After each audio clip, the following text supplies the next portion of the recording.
morning, and welcome to Beware of Spoilers. I am Adam. I know I said I was going to do a Rings of Power episode. I have been busy. Let's see, what are we at today? Today's Thursday. There's a new She-Hulk today, too. It's kind of cool. That's what we're here to talk about, though. What we're here to talk about is the newest, what's it called? The newest, what's I'm looking for here? Star Wars show, Andor. And I'm conflicted about how I feel about this show. And what I mean by that is, the show hasn't really, and I think I said this with Solo too. Solo needed to prove itself. Solo needed to prove this is why the show deserves to exist. Or this movie deserves to exist. Here is why this story needs to be told. Why do we need the Han Solo origin movie? Here's why. So Solo had that inherent baggage. I think to an extent, you also have that with Andor, because we had seen the end of Andor's story. We had seen him get to the, get his ending where he dies in Rogue One, and, while trying to steal the planets for the Death Star. Now, I think that I'm conflicted about this show, because the show is not terrible. It feels different, and not different necessarily in an interesting, unique way. It feels very cyberpunky in a lot of places. It still has that, Star Wars has a very dirty, gritty look to it, and I think that that's something that's kind of unique to Star Wars when it comes to other spacefaring science fiction.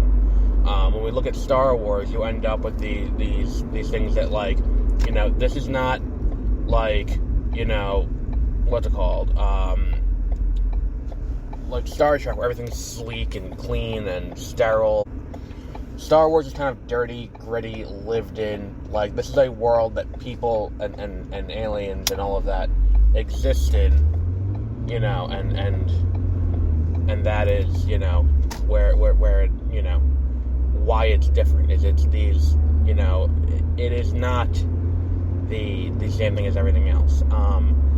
That said, the more futuristic aspects of technology also have that kind of sheen to it, or lack thereof, I guess. And I think that it really serves Star Wars well. Here, you get that, but the way that the set design and everything about the show that's kind of dark, and I'm not just talking tonally. The show is dark, but not just dark tonally. The show is dark just visually, and the way the lights kind of blend, it has a very, how do I put this? It's going to sound reductive, but it has a very Blade Runner feel to it, which is fun, and I really like that aesthetic. I like that they commit to that aesthetic, but it doesn't feel like Star Wars, really. And I like the... and it feels like it, and the other way it doesn't really feel like Star Wars. It feels too kind of, I don't want to say mature. I mean, it's the first show to say shit, or the first Star Wars anything to say shit. I mean, that's not something that you normally hear in Star Wars, and it's been around since 1977. And besides that, there's the introduction of, that there's one scene, I think it's in episode 2, where the woman who's helping him sell the stuff, helping Andor sell the stuff, is doing the whole, her boyfriend or husband or something comes to the house, and there's a very, deeply erotic moment that happens between the two of them, and I'm like, this feels, I don't want to say strange, but like the way that love has always been portrayed in Star Wars has been a very like romantic love. I'm not saying that it's inherently a different thing, but like this scene felt a lot, for lack of a better word, hornier than other things across all three. Like when we talk about the way that love is portrayed in Star Wars, it's a very epic, very, like a historical drama, or like, like an ancient myth. This feels like contemporary television, for lack of a better word.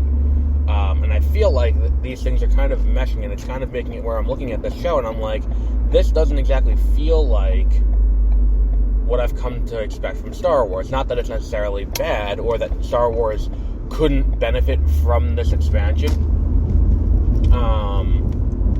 But it is definitely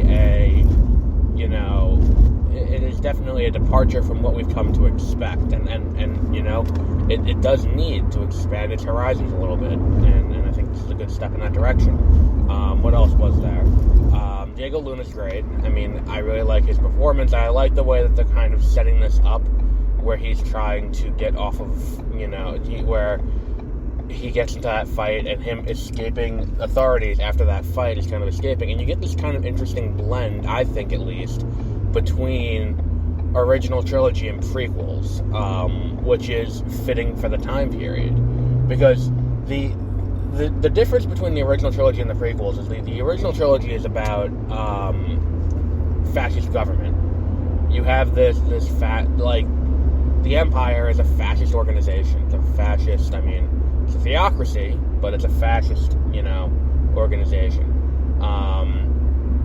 So you have that, and then the prequels are not about a government as much as it is, I saw someone say it's like if Jeff Bezos were to raise an android army and then go and surround a major city and be like, well, until they start buying from me, I'm going to leave this army here, and when they start buying from me, I will do that. And that's basically the Battle of Naboo. And it's an interesting kind of situation they're in, where you still have these corporations that are, independent, and while independent, also kind of their own thing. They're also deeply grounded in what's going on here. They're still beholden to the Empire, but the Empire's kind of letting them do whatever they want, which feels like a way of looking at and rectifying the difference between the end of the Clone Wars and the start of the Empire, which we're getting a lot of. And I'm really liking this kind of adjustment, because that was the thing that Star Wars always kind of did, for better or for worse. It's like when a trilogy ended, whatever conflict happened, the movie kind of tried to make you think that conflict ended. So when we watch Return of the Jedi, they blow up the second Death Star and kill the Emperor, and then the galaxy is freed. And it's like, well, that's not how wars work. The Empire is still out there, and this ragtag group of what would be considered insurgents did manage to, destroy this battle station. But at the end of the day, what does that mean for the galaxy at large? Where does the galaxy go now that there is no head on the monster? And that's an interesting question to approach. And then the same thing goes for the prequels. The prequels are all about, the true, Randian almost capitalists who want free reign to do whatever they want, including slavery and stuff like that, while the government's trying to rein them in. Because the government's reining them in, they're going rogue and they're starting their own civil war, and that's what the Clone Wars are. And looking at it through this, it's like, well, the Empire would have to have made peace with the Trade Federation. Anakin went in and massacred the Trade Federation's leadership on Mustafar, and General Grievous got killed, and Dooku got killed, and the Emperor was pulling the strings on both of them. But the issues brought up are still very, are still issues that the systems that align with the Trade Federation are going to have to rectify and deal with. And the idea that the Emperor and the Empire at large has kind of allowed some of these corporations to continue their work somewhat independent is an interesting idea, because it's a way to end that conflict. And I really liked that was what they were going for here. That's a really interesting kind of expansion of the lore. And I think that, like, looking at, like, what happened in the Bad Batch, I think the Bad Batch is one of the greatest examples of this, especially when you take the Bad Batch and compare it to the Mandalorian. Like, the Bad Batch, it's like, come trade in your Republic credits, we're going to Imperial credits. And we will give you a chain code, a social security number, and you will be able to be tracked by the Empire, but you will have Imperial credits. And it's, it's a very, very organized, concerted effort to get everyone on the same page. Meanwhile, in The Mandalorian, in the first episode, it's like, they're talking about currencies, and it's like, I got Mon Calamari credits, I have New Republic credits, I have Imperial credits, we don't take Imperial credits, we only take this. It's like, it's a very disjointed system, and I think that what we're doing is, these shows are doing a lot to kind of explain what happened in the galaxy at large that led to the conflicts that we see in the movies. And I think that's interesting work that is, not normally done. It's like we see a lot of movies about the Holocaust. I mean, and I know it's not at all the same thing, so don't write to me on this, but you'll see where I'm going with it in a second. We see a lot of movies about the Holocaust, like Schindler's List and movies like that. And the Diary of Anne Frank movie and things like that. The thing is, it's not like Hitler woke up one morning and was like, get all the Jews together, let's put them all in a camp and we'll start killing them all. It's not like that's how it happened. It was a decades-long process of slowly chipping away at rights and at civil liberties and things like that, and it just slowly happened over time. Taking this, changing this rule, demonizing people, and all of this, kind of stuff. And then by the time we get to the Holocaust, it's like, well, there were a bunch of warning signs that could have been taken into consideration, but just weren't. And because they were, we lead to this mass loss of life. You don't see the movies about the stuff leading into the Holocaust. You see the movies about the Holocaust, though. And because it's more important to identify what led to the situation than the situation itself is better for television or for movies.